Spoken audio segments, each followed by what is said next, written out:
Atlantide, une île immense, riche et puissante, engloutie en une seule nuit. Tout commence à Athènes, il y a plus de 2000 ans. Un philosophe, Platon, prend la parole devant ses disciples.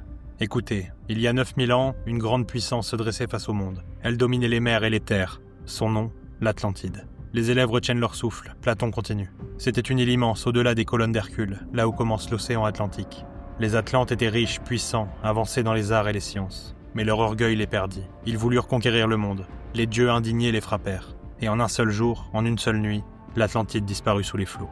Depuis, le récit fascine.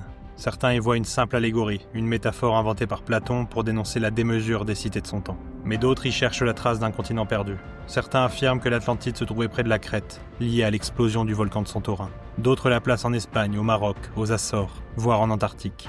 Et certaines théories farfelues parlent d'extraterrestres, de technologies oubliées ou héritage d'une civilisation antédiluvienne. Et nous, que devons-nous croire ?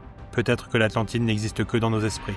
Un mythe éternel qui nous parle d'orgueil, de chute et du rêve impossible d'un paradis perdu. Ou peut-être qu'un jour, au fond des océans, une ruine émergera et confirmera que Platon disait vrai. Alors, l'Atlantide est-elle une fable philosophique ou le souvenir d'un monde englouti ?